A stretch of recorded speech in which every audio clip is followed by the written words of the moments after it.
YouTube channel. So for today's video ay wala lang. Napagtiban ko na naman mag-vlog at ang gagawin natin ngayon ay chikahan lang. So nag-timpla ako ng kanina pa to, nirep ko pa. Nescafe original. Taste the chill! I like the coffee guys!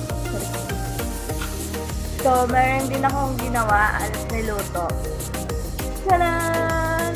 A special tuna pie of 15! Go! So, masarap siya. Matagal ko itong ginagawa. Mga pangatlong beses ko itong ginawa ngayon.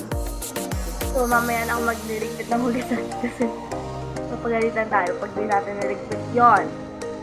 So, shoutout nga pala kay Portia Escalera, my friend from Qatar. Sabi niya, shoutout sa okay.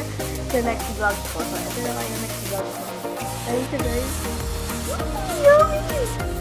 Pagkwento ko din kung paano ko ito ginawa. And, magsisikaan tayo.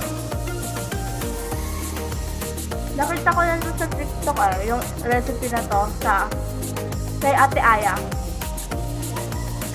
Yung merong betlog ni Mika, yung anak nun.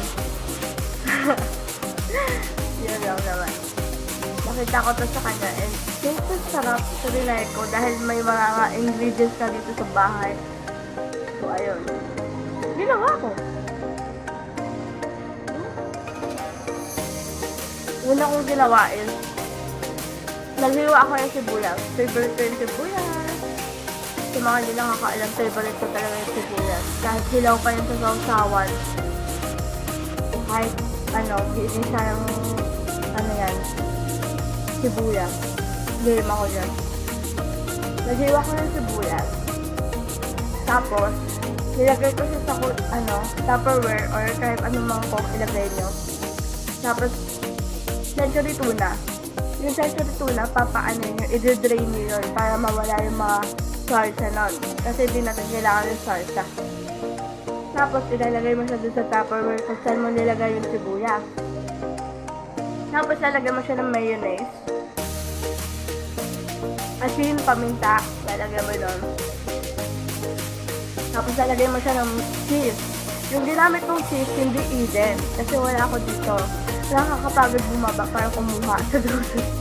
Tapos, ang ginamit ko na lang yung quick milk ni mama dun sa rep.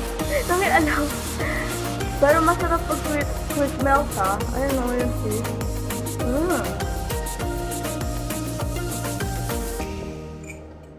Complete ang merienda.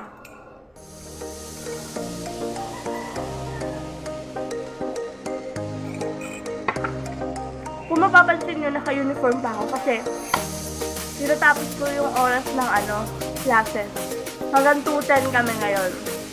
Kaso, walang meeting kasi may intrams. Miss and Mr. Intrams ata may program dun sa school. Eh ako, online ako. So, naghihintay ako ng meet.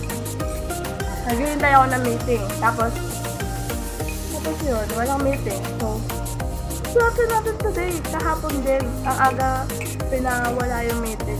Pinalib kami sa meeting. Kasi merong intrams na program. Ang aga namin nakawala sa ulit.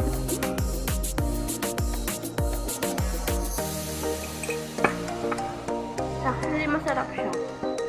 Ito. Kung ilan magagawa mo sa isang century tuna is 1 yung kailangan ko, 2, 3, 4, 5, 6, 7, 8, 8. Last time, nagawa ko 7.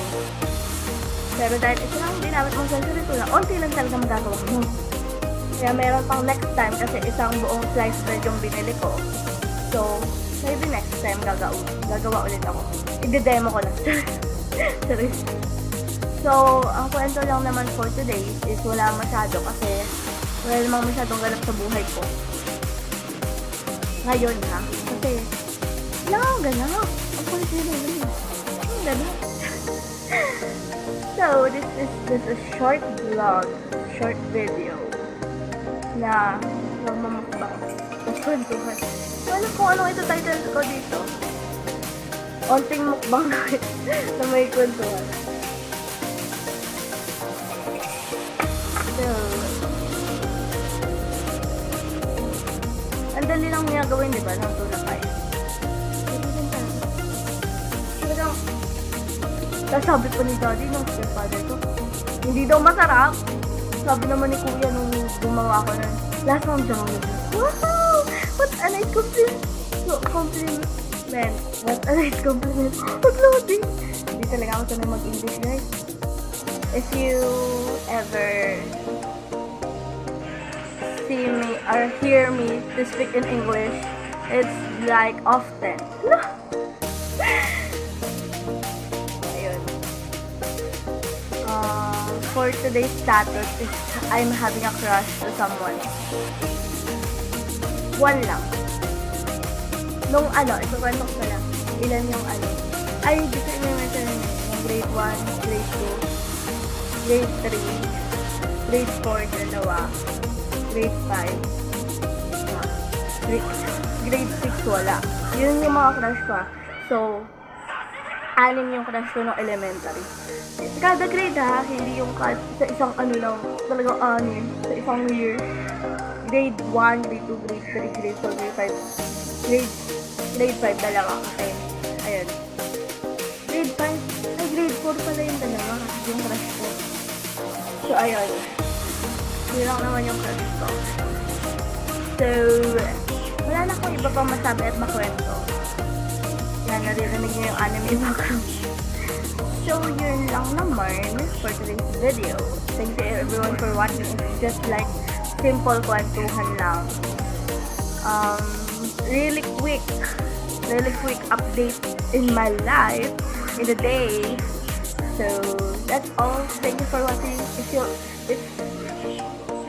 If you like this video, please give it a like, share, subscribe, and click the notification bell for more updates and for more upcoming videos. Bye guys!